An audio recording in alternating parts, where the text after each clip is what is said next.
Nelson Raphaël Madel, bienvenue sur le plateau de Résonance Créole et merci d'avoir accepté cette invitation et d'ouvrir le bal 2026 en notre compagnie. Avec plaisir et bonne année. Et bonne année, et on souhaite une merveilleuse année bien sûr à tous nos téléspectateurs qui nous regardent. Alors tu es comédien, metteur en scène et tu es également le cofondateur du festival itinérant Labadidjou. Pour sa seconde édition, le spectacle vivant s'invite dans les communes du Saint-Esprit, de Casse-Pilote, de Basse-Pointe et du Vauclin. Cela va commencer dès ce jeudi au Saint-Esprit. Nous allons évidemment partager le programme, mais avant, tu partages avec nous une pensée que l'on doit à Édouard Glissant et qui est l'une de tes favorites. Nous avons rendez-vous où les océans se rencontrent. Que signifie exactement cette phrase pour toi ? Ça signifie pour moi que tout le temps, on peut rencontrer quelqu'un et que la rencontrer avec de l'ouverture. La rencontrer comme on rencontrerait un inconnu à une frontière, donc comme on rencontrerait un inconnu au milieu de l'eau, puisque nous, nos frontières sont au milieu de l'eau, puisqu'on est des insulaires, on vit sur une île. Donc comment, quand on rencontre quelqu'un, on le rencontre avec ouverture. Et qui peut être d'ailleurs source d'inspiration, rencontre source d'inspiration, ce qui est très important évidemment quand on est artiste. Je l'ai dit, donc la deuxième édition du festival Labadidjou démarre ce jeudi 15 janvier à la médiathèque du Saint-Esprit avec les enfants. Vous démarrez avec les plus jeunes, puisqu'ils vont assister à la représentation théâtrale du texte Maman Blot de la poétesse Simone Lagrand.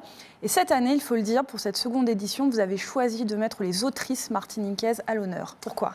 Alors, on a choisi de mettre les autrices martiniquaises à l'honneur parce que elles écrivent des choses magnifiques. Là, on a choisi de mettre en scène Simone Lagrand, donc, qui est poétesse, parolaise, elle aime dire, avec donc 2 textes, donc Maman Blot et Adiviner. Et parce que, avec Gaëlle Octavia notamment aussi, puisque Gaëlle Octavia est notre cher prix Goncourt de la nouvelle. Tout à fait, également. Et on va en parler après justement aussi voilà, de sa pièce.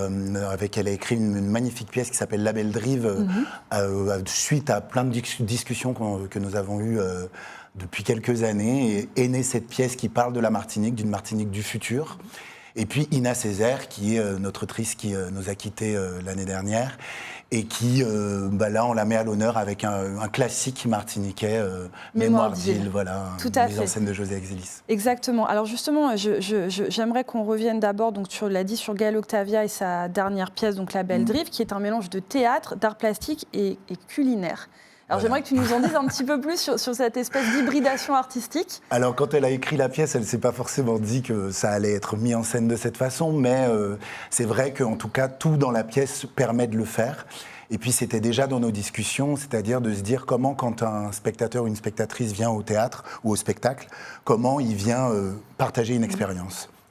Et que cette expérience, elle peut être culinaire, puisque là, on a une artiste invitée qui s'appelle Tomeska, avec qui on a maintenant l'habitude de travailler avec Labadidjou, qui va faire goûter des mets pendant le spectacle qui sont en lien avec ce qui est raconté. Et puis, il y a une artiste plasticienne aussi qui s'appelle Shannon Barrow, qui va jouer un personnage qui, normalement, fait des calculs pendant toute la pièce. Et ces calculs vont devenir une fresque qu'on va découvrir à la fin du spectacle.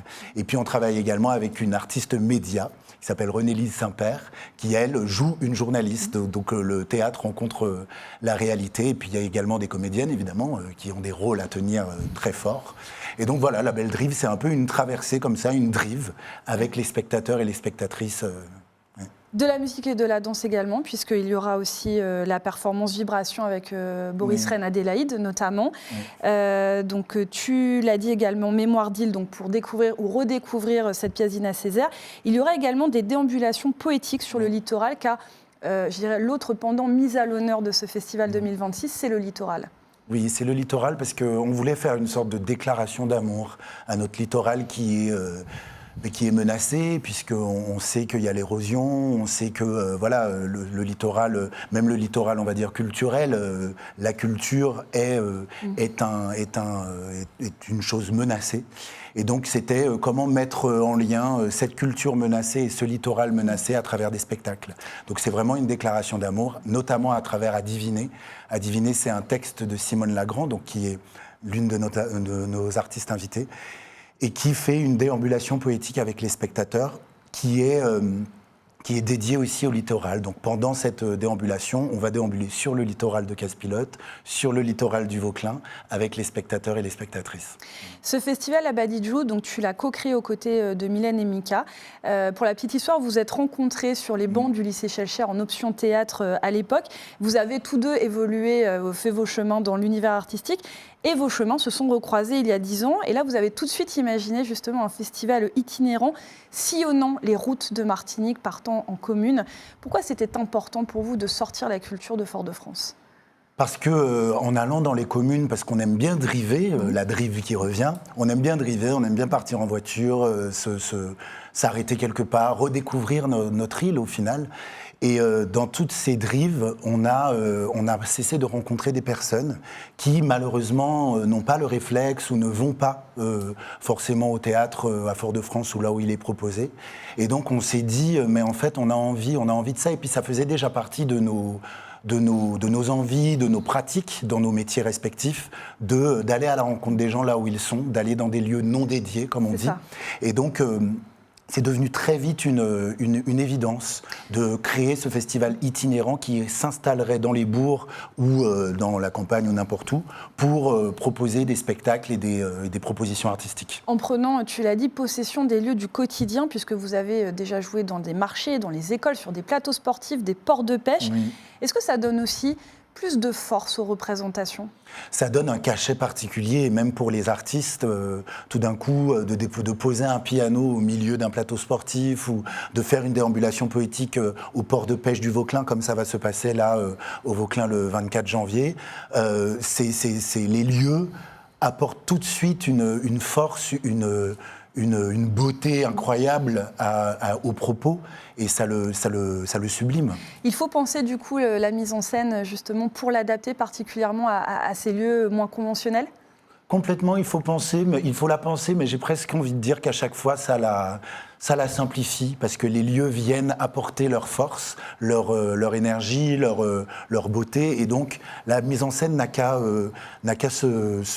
presque se retirer un petit peu. Il y a presque besoin de moins montrer les choses, parce que les lieux ont leur existence et leur force. Tu m'as dit que votre prochaine ambition est d'investir les boulodromes. Oui. Pourquoi ? Alors ça, c'est un rêve, je redonne à Mylène et Mika, ma collaboratrice qui est à Mylène et Mika. C'est un rêve qu'elle a et que je partage avec elle désormais, que de faire un jour un spectacle dans les boulodromes, mais avec les boulistes, pourquoi pas ? Pourquoi pas proposer un spectacle qui sillonnerait la Martinique dans ces boulodromes, puisqu'on en a quasiment dans toutes les communes de la Martinique, mais un spectacle qui parlerait de cet univers-là, de ces personnes qui se réunissent toutes les semaines pour jouer, comme nous on fait au théâtre. Avec des boulistes qui deviendraient figurants, quelque part ? Qui deviendraient figurants, mais pourquoi pas comédiens, pourquoi pas, parce que voilà, moi souvent j'aime beaucoup travailler avec des personnes qui font pas forcément du théâtre a priori. C'est le cas par exemple dans La Belle Drive où on a une artiste culinaire, comme je disais, une artiste plasticienne, une artiste média. Mais du coup, comment toutes ces personnes-là arrivent à ce que leur vie, des fois, frôle avec l'expérience artistique. Et finalement se rencontrent. Alors la première édition 2025 a connu un franc succès. Vous avez touché un nouveau public, parce que c'est aussi ça, évidemment, tu l'as dit, l'ambition du festival Labadidjou. Un public qui n'est pas forcément habitué au théâtre, au spectacle vivant. Quels ont été justement les premiers retours que vous avez eus lors des premières pièces jouées l'année dernière ? Alors, on a eu des retours très variés, aussi bien de personnes qui ont l'habitude d'aller au théâtre ou dans des spectacles et qui étaient assez contents de cette nouvelle expérience. Et puis surtout, moi, les retours qui m'ont le plus touché, parce que c'était notre objectif au final, c'est les retours de personnes qui ne s'attendaient pas du tout, qui passaient devant le marché, soit avaient entendu dire qu'il y avait un spectacle qui se passait au marché, par exemple, du Vauclin l'année dernière, et qui se sont arrêtés, se disaient sans doute « je vais rester 5 minutes », puisqu'en plus c'était un spectacle gratuit ce jour-là, et qui finalement sont restés tout le spectacle qui devait durer 1 heure. C'était un spectacle de danse qui s'appelait L'ombre d'un doute. Cette année, toutes les manifestations sont gratuites. Oui, on a vraiment souhaité élargir cette chose qui n'était qu'un jour. Il y avait un jour gratuit l'année dernière, et là, tous les jours, toutes les manifestations sont gratuites pour qu'on puisse accueillir encore plus de personnes et aller au bout de notre objectif que de multiplier les spectateurs voilà, qui pourraient venir. Et voilà, donc on a eu ces retours-là, on a eu des personnes qui nous ont aussi dit que c'était assez incroyable de voir un spectacle, par exemple, d'une performance musicale avec 2 musiciens qui improvisent, qui étaient Venn et Christophe Césaire, et qui sont sur un plateau sportif avec un piano et un beatboxer au milieu d'un plateau sportif un samedi soir. Et en tout cas, de nouvelles découvertes artistiques à partir de ce jeudi, on l'a dit, au Saint-Esprit. Donc cette année, le festival est entièrement gratuit. Ce sera également à Basse-Pointe, à Casse-Pilote et au Vauclin. Ça va se passer jusqu'au 25 janvier. Alors avant de nous quitter, et pour évoquer ta figure inspirante, tu as souhaité mettre en lumière ta grand-mère, Rosette. Tu m'as dit une mamie martiniquaise dans toute sa splendeur. Pourquoi est-ce que c'est elle qui t'inspire particulièrement et comment justement t'inspire-t-elle ? Je dirais que c'est elle qui m'inspire depuis le plus longtemps et que c'est elle qui m'inspire de façon constante. Et que même quand une actrice, parce que je suis très inspiré par des actrices, par les personnages féminins, même les autrices, les chanteuses, je pourrais en citer plein qui m'inspirent beaucoup quand je travaille, à la fois en tant que comédien ou en tant que metteur en scène. Mais à chaque fois, au final, dans chacune de ces femmes, de ces actrices qui m'inspirent, je crois qu'il y a toujours un peu ma grand-mère. Et puis ma grand-mère, mais je pense que je partage ça avec énormément de Martiniquais et de Martiniquaises, mais c'est mon socle, elle pourrait me faire éclater de rire et puis me faire pleurer la seconde suivante, et c'est ça qu'on cherche, je crois, quand on fait du spectacle. En tout cas, pour découvrir d'autres figures féminines inspirantes, on l'a dit, ça à partir de ce jeudi au Saint-Esprit. Merci beaucoup Nelson Raphaël d'être venu nous parler du festival Labadidjou. Grand merci à toi. Et merci à vous, chers téléspectateurs, de nous avoir accompagnés pour cette première de l'année. On se retrouve bien évidemment dès demain pour ouvrir une nouvelle page dédiée à la culture. Soyez au rendez-vous.